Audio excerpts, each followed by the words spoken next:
نبی اکرم صلی اللہ علیہ وسلم کی روزمرہ زندگی کے کچھ آپ کہیے کہ بہت ہی ذاتی اور دلچسپ پہلوؤں کے قریب لاتا ہے۔ عنوان ہے نبوی لباس، زلفیں اور غذائی پسند۔ تو اس گفتگو میں ہم جاننے کی کوشش کریں گے کہ رحمت للعالمین صلی اللہ علیہ وسلم کا پہناوا کیسا تھا، ان کے مبارک بال کیسے تھے، اور کھانے پینے میں کن چیزوں کو ترجیح دیتے تھے۔ اور یہ صرف تفصیلات نہیں ہیں، میرے خیال میں ان میں ایک گہرا پیغام بھی چھپا ہے۔ جی بالکل، آپ نے صحیح کہا۔ یہ معلومات صرف تاریخی حوالے سے اہم نہیں ہے، بلکہ یہ ان بنیادی اقدار کی عکاسی کرتی ہیں جن پر نبی اکرم صلی اللہ علیہ وآلہ وسلم کی پوری زندگی آپ کہہ سکتی ہیں کہ بنی ہوئی تھی۔ خاص طور پر سادگی، صفائی پسندی اور اللہ کی نعمتوں پر شکر گزاری۔ ان تفصیلات کو سمجھنا ہمیں صرف ان کی ذات اقدس کے بارے میں ہی نہیں بتاتا، بلکہ اس دور کے طرز زندگی، ماحول اور ان اقدار کو سمجھنے میں بھی مدد دیتا ہے جن کی آپ صلی اللہ علیہ وآلہ وسلم تعلیم دے رہے تھے۔ تو آئیے سب سے پہلے لباس مبارک کی بات کرتے ہیں۔ ماخذ یہ واضح کرتا ہے کہ نبی صلی اللہ علیہ وآلہ وسلم کا لباس انتہائی سادہ تھا۔ یہ بات تو سوچنے پر مجبور کرتی ہے کہ وہ عظیم ہستی جن کے لیے کائنات تخلیق ہوئی، ان کا ذاتی پہناوا کس قدر غیر متکلف تھا۔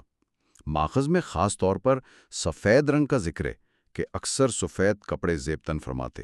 اچھا، اس انتخاب کی کوئی خاص وجہ؟ دیکھیے، سفید رنگ کا انتخاب کئی لحاظ سے اہم ہے۔ ایک تو یہ کہ اس دور اور ماحول میں سفید کپڑا نسبتاً آسانی سے دستیاب تھا اور قدرتی رنگوں میں شمار ہوتا تھا۔ دوسرا اور شاید زیادہ اہم پہلو یہ ہے کہ سفید رنگ پاکیزگی، صفائی اور سادگی کی علامت سمجھا جاتا ہے نا؟ یہ ایک ایسا رنگ ہے جس پر معمولی داغ دھبا بھی فوراً نظر آ جاتا ہے، تو گویا یہ صفائی کی اہمیت پر مسلسل زور دینے کا ایک عملی طریقہ بھی تھا۔ یہ تو بہت دلچسپ نکتہ ہے، یعنی رنگ کا انتخاب بھی محض اتفاقی نہیں تھا بلکہ ایک پیغام رکھتا تھا۔ اچھا، اور لباس کی ساخت کیسی تھی؟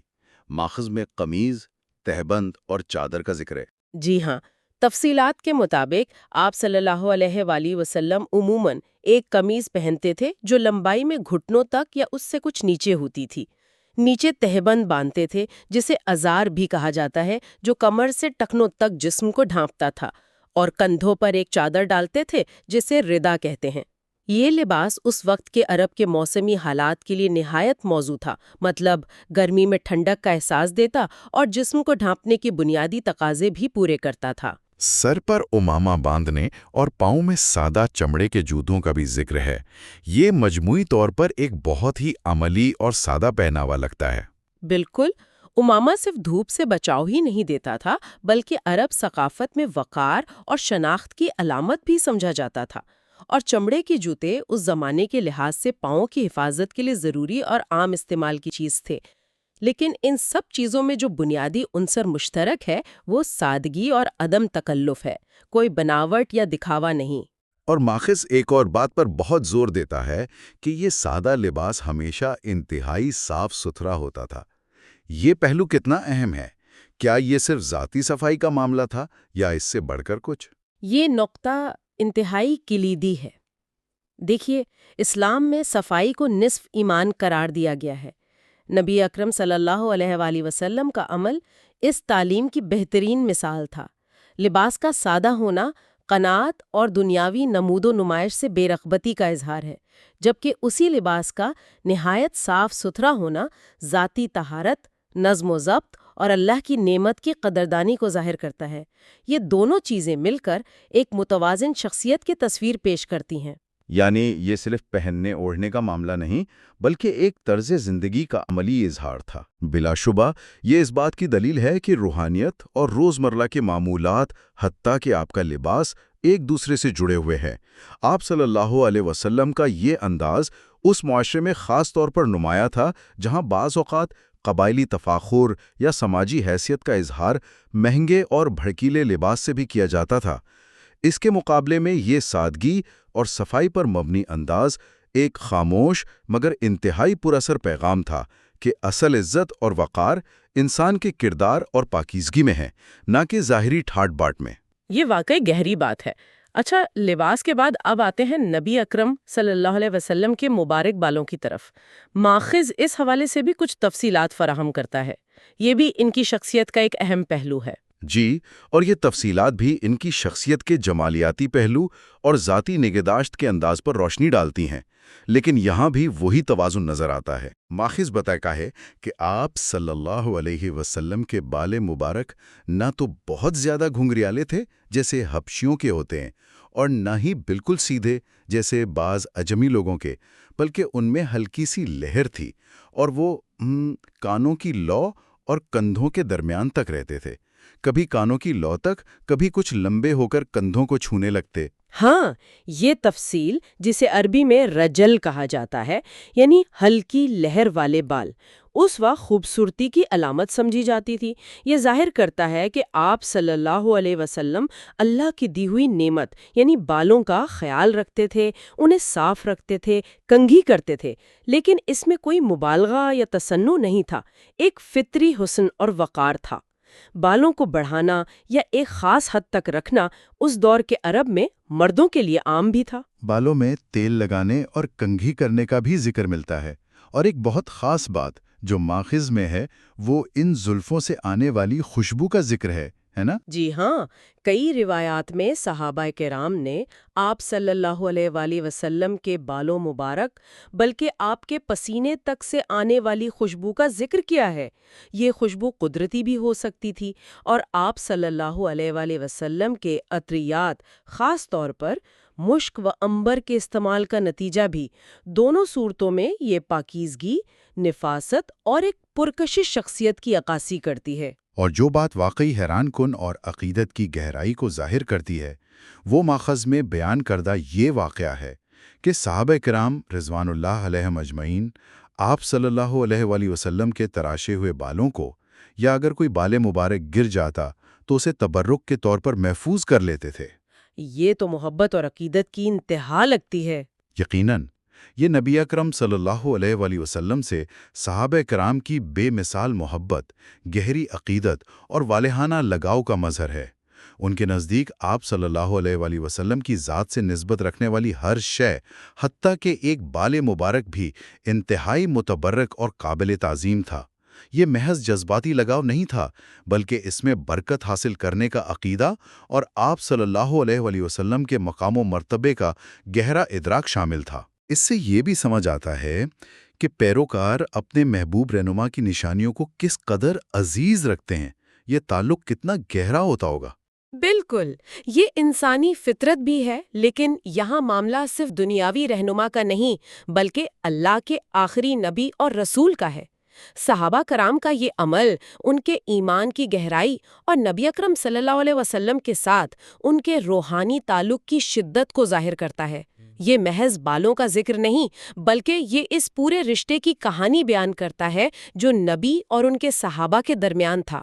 ان بالوں کی ساخت، لمبائی، خوشبو اور پھر صحابہ کا ان سے یہ والہانہ سلوک، یہ سب مل کر ہمیں نبی اکرم صلی اللہ علیہ وسلم کی شخصیت کے ایک اور پہلو سے روشناس کراتے ہیں، جس میں ذاتی وقار، نفاست اور پیروکاروں کے ساتھ ایک غیر معمولی روحانی تعلق شامل ہے۔ واقعی یہ پہلو بہت اہم ہے۔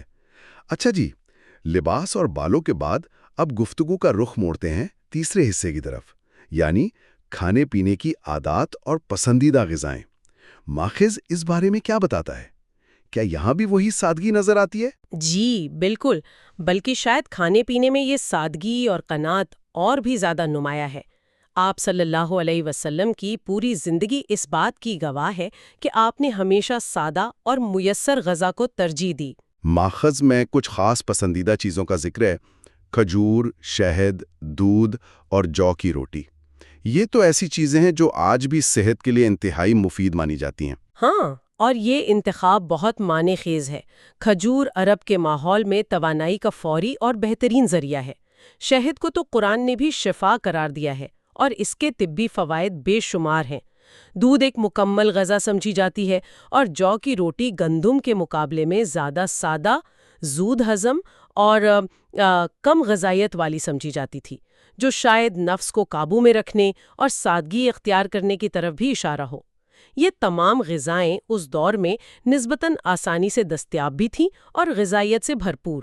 یعنی پسند بھی ایسی چیزوں کی جو قدرتی ہیں، صحت بخش ہیں اور میسر بھی ہیں۔ ماخذ میں زیتون کے تیل، سادہ دالوں اور سبزیوں کا بھی ذکر ہے کہ یہ عام استعمال میں تھیں۔ جی، زیتون کا تیل، جسے قرآن میں مبارک درخت کا تیل کہا گیا ہے، توانائی اور صحت بخش چکنائی کا بہترین ذریعہ ہے۔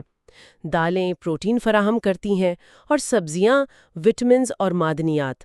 یہ سب مل کر ایک متوازن غذا کی تصویر پیش کرتے ہیں جو آج کے غذائی ماہرین بھی تجویز کرتے ہیں۔ قدرتی غیر پروسیسڈ غذاؤں پر انحصار۔ اچھا، گوشت کے بارے میں کیا تفصیل ملتی ہے؟ کیا وہ روزمرہ کی خوراک کا حصہ تھا؟ ماخذ اور دیگر روایات سے یہی معلوم ہوتا ہے کہ گوشت روزمرہ کا معمول نہیں تھا۔ یہ کبھی کبھار کھایا جاتا تھا، جیسے کسی دعوت پر یا جب قربانی کا گوشت میسر ہوتا، اور جب بھی کھایا جاتا شکر گزاری کے ساتھ کھایا جاتا۔ بعض روایات میں آتا ہے کہ آپ صلی اللہ علیہ وسلم کو بھنے ہوئے گوشت میں دستی کا حصہ پسند تھا، لیکن مجموعی طور پر غذا زیادہ تر نباتاتی تھی، مطلب پلانٹ بیسڈ، جس میں کھجور، جو، دودھ، سبزیاں اور پھل شامل تھے۔ یہ بات آج کے دور میں بہت اہم لگتی ہے، جہاں زیادہ گوشت خوری کو کئی صحت کے مسائل سے جڑا جاتا ہے۔ یقیناً یہاں جو بات انتہائی قابل غور ہے وہ یہ کہ یہ غذائی انتخاب صرف سادگی اور قناعت پسندی کا مظہر ہی نہیں تھے، بلکہ یہ صحت کے ان اصولوں سے بھی حیرت انگیز طور پر مطابقت رکھتے ہیں جنہیں آج جدید سائنس دریافت کر رہی ہے۔ کم گوشت، زیادہ پھل سبزیاں، قدرتی غذاؤں کا استعمال اور سب سے بڑھ کر اعتدال اور شکر گزاری۔ آپ نے شکر گزاری کا ذکر کیا۔ ماخذ بھی اس پر زور دیتا ہے کہ کھانا ہمیشہ شکر کے ساتھ کھایا جاتا تھا۔ اس کی کیا اہمیت ہے؟ کیا یہ صرف الحمدللہ کہنے تک محدود تھا؟ نہیں، یہ اس سے کہیں زیادہ گہرا مفہوم رکھتا ہے۔ کھانے پر شکر گزاری کا مطلب ہے اللہ کی عطا کردہ نعمت کا حقیقی شعور اور قدردانی۔ یہ احساس کہ جو رزق ہمیں ملا ہے وہ ہمارا کمال نہیں بلکہ اللہ کا فضل ہے۔ یہ رویہ انسان کو کھانے کے عمل کا احترام سکھاتا ہے، اسے اسراف اور بیجت تنقید سے بچاتا ہے۔ یہ صرف زبان سے الحمدللہ کہنا نہیں بلکہ دل سے اس نعمت پر خوش ہونا اور اسے دینے والے کا احسان ماننا ہے۔ تو گویا یہ خوراک کے ساتھ ایک روحانی تعلق قائم کرنے جیسا ہے۔ بالکل، یہ کھانے کو محض جسمانی ضرورت پورا کرنے کا عمل نہیں رہنے دیتا بلکہ اسے ایک عبادت اور شکر گزاری کا موقع بنا دیتا ہے۔ جب انسان شکر کے ساتھ کھاتا ہے تو وہ کم پر بھی راضی رہتا ہے، کھانے میں عیب نہیں نکالتا اور دوسروں کے ساتھ بانٹ کر کھانے میں خوشی محسوس کرتا ہے۔ یہ رویہ قناعت پیدا کرتا ہے اور انسان کو لالچ اور حرص سے بچاتا ہے۔ یہ ایک مکمل طرز فکر ہے جو کھانے کی میز سے شروع ہو کر پوری زندگی پر محیط ہو سکتا ہے۔ تو اگر ہم ان تمام پہلوؤں لباس، بال اور غذا کو ملا کر دیکھیں تو جو مشترک پیغام ابھرتا ہے وہ کیا ہے؟ جیسا کہ ماخذ بھی اشارہ کرتا ہے، سادگی، صفائی اور شکر گزاری ہی وہ بنیادی اصول ہیں جو ہر جگہ نمایاں ہیں۔ یہی تو اصل سنت ہے، نبی صلی اللہ علیہ وسلم کا راستہ۔ نفس کی پاکیزگی، روح کی سادگی، اللہ کی دی ہوئی نعمتوں پر قناعت کرنے اور ہر حال میں اس کا شکر ادا کرنے میں پوشیدہ ہے۔ نبی اکرم صلی اللہ علیہ وسلم کی پوری زندگی انہی اصولوں کا عملی نمونہ تھی۔ لباس سادہ مگر صاف ستھرا، بال سنورے ہوئے مگر تکلف اور بناوٹ سے پاک، کھانا سادہ اور قلیل مگر شکر اور دوسروں کے ساتھ بانٹ کر۔ ہر پہلو میں ایک حیرت انگیز توازن اور ایک گہرا پیغام نظر آتا ہے۔ جی ہاں، اور یہ پیغام کسی ایک دور، ایک قوم یا ایک ثقافت کے لیے محسوس نہیں۔ سادگی، صفائی، قناعت اور شکر گزاری یہ وہ عالمگیر انسانی اقدار ہیں جو ہر زمانے اور ہر معاشرے کے انسان کے لیے مشعل راہ ہیں۔ یہ اصول انسان کو مادہ پرستی کی دوڑ اور ظاہری چیزوں کی غلامی سے آزاد کرتے ہیں اور اسے حقیقی سکون قلب اور اطمینان کی دولت سے مالا مال کرتے ہیں۔ یہ آج بھی اتنے ہی متعلق ہیں جتنے 1400 سال پہلے تھے۔ تو آج ہم نے اس ماخذ کی روشنی میں نبی اکرم صلی اللہ علیہ وآلہ وسلم کی روزمرہ زندگی کے چند نہایت خوبصورت اور سبق آموز پہلوؤں کا جائزہ لیا۔ ان کے لباس، بالوں اور کھانے پینے کی عادات سے جھلکتی ہوئی سادگی، صفائی اور شکر گزاری کے پیغام کو سمجھنے کی کوشش کی۔ جی، اور یہ نکات صرف علمی دلچسپی کا باعث نہیں ہے بلکہ یہ ہمیں اپنی ذات اور اپنی زندگیوں میں جھانکنے کی دعوت دیتے ہیں۔ یہ ہمیں سوچنے پر اکساتے ہیں کہ ہم اپنی روزمرہ زندگی میں، اپنے لباس میں، اپنی خوراک میں، اپنے رہن سہن میں ان اصولوں پر کس حد تک عمل پیرا ہیں۔ یہ واقعی ایک اہم سوال ہے جو اس گفتگو سے پیدا ہوتا ہے۔ اور اسی سے جڑا ایک اور خیال ذہن میں آتا ہے جو شاید ہمارے سننے والوں کے لیے بھی غور طلب ہو۔ آج کے اس دور میں جہاں صارفیت کا غلبہ ہے، جہاں کامیابی کا پیمانہ اکثر مادی اشیاء اور ظاہری شان و شوکت کو سمجھا جاتا ہے، جہاں سوشل میڈیا پر ہر کوئی اپنی بہترین چمکتی دمکتی تصویر پیش کرنے کی دوڑ میں لگا ہے، کیا ایسے ماحول میں ان بنیادی نوی اصولوں، سادگی، صفائی اور شکر گزاری کو اپنانا پہلے سے زیادہ مشکل ہو گیا ہے؟ یا پھر شاید معاشرے کی اسی مادہ پرستانہ روش کی وجہ سے ان اصولوں کی اہمیت اور ضرورت پہلے سے کہیں زیادہ بڑھ گئی ہے؟ یہ ایک ایسی سوچ ہے جو ہمیں اپنے اندر تلاش کرنی ہے۔